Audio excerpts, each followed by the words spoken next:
जय हो माई की अब चिंता काहे की। समस्त नर्मदा भक्तों को मेरा नर्मदे हर जीवन भर स्वागत है आपका माँ रेवामृत रस में, जिसमें माँ की कथा और मानव की व्यथा चलती रहेगी सदा। आप सुन रहे हैं माँ नर्मदा का महात्म्य। आज हमारे लिए, हम सारे सनातनियों के लिए बहुत ही गर्व की बात है कि 22 जनवरी को श्री राम अपने स्वयं के धाम अयोध्या में विराजित होने वाले हैं। कितने गर्व की बात हम सनातनियों के लिए।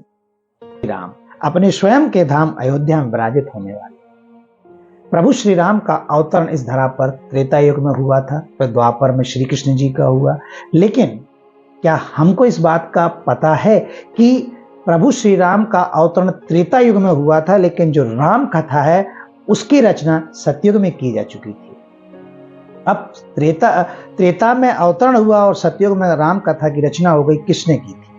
तो ये रचना देवादिदेव महादेव ने की थी। और श्री राम की राम कथा की रचना करके देवादिदेव महादेव ने अपने हृदय में उसको रखा था, किसी से कहा नहीं। महादेव ने 2 ग्रंथों की रचना की है, एक राम कथा, दूसरा नर्मदा कथा अर्थात नर्मदा पुराण। इसलिए आज भी मैंने अपने नर्मदा पुराण में बताया था कि रेवा खंड में लिखा है कि आज भी वायुदेव देवादिदेव महादेव के मुखार बिंद से मां नर्मदा के महात्म्य को अमरकंटक में सुन रहे हैं, क्योंकि इसकी रचना की थी महादेव ने। अब आती है बात राम कथा की। तो राम कथा की रचना मैंने बताया कि राम कथा की रचना देवादिदेव महादेव ने की और अपने हृदय में उसको रखा। उस राम कथा में 100 करोड़ श्लोक थे।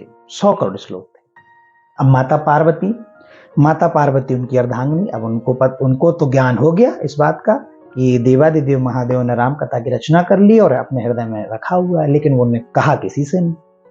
तब वो माता पार्वती महादेव के पास जाती है और उनसे कहती हैं कि प्रभु, आपने जो राम कथा की रचना की है, मैं उसको सुनने की बड़ी इच्छुक हूं। महादेव बड़े प्रसन्न होते हैं कि मेरे प्रभु की रचना जो मैंने की है उसको सुनना चाहता है कोई। तब भोलेनाथ माता पार्वती से कहते हैं कि देवी, वक्ता को किसी भी कथा को सुनाने का आनंद ही तब आता है जब श्रोता उसको सुनने का इच्छुक हो। तब देवादिदेव महादेव राम कथा माता पार्वती को सुनाते हैं। और इसका ऐसा नहीं, इसका प्रमाण है। इसका रामचरितमानस के बालकांड में एक श्लोक चौपाई आती है।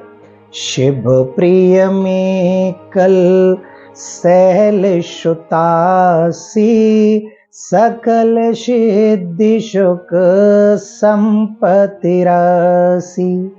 अर्थात देवादिदेव महादेव को मां नर्मदा और प्रभु श्री राम दोनों ही बड़े प्रिय हैं। प्रभु श्री राम की राम कथा सुनने से, मां नर्मदा के नर्मदा पुराण को सुनने से सारी सुख समृद्धि सभी सिद्धियां प्राप्त हो जाती हैं। किसी प्रकार की जीवन में कोई कमी नहीं रहती, मन आनंदित हो जाता है, जीवन खुशियों से भर जाता है। अब राम कथा की रचना कैसे हुई, त्रेता के पहले सतयुग में कैसे राम कथा की रचना की गई, आप देखिए मेरे अगले वीडियो में। आप देखते रहिए माँ रेवामृत रस, माँ की महिमा विस्तार से। नर्मदे हर। आपसे मैं एक आग्रह जरूर करूंगा कि माँ के महात्म्य को जानने के लिए और अच्छे अच्छे रहस्यों को जानने के लिए आप माँ रेवामृत रस चैनल को सब्सक्राइब करें और देखते रहिए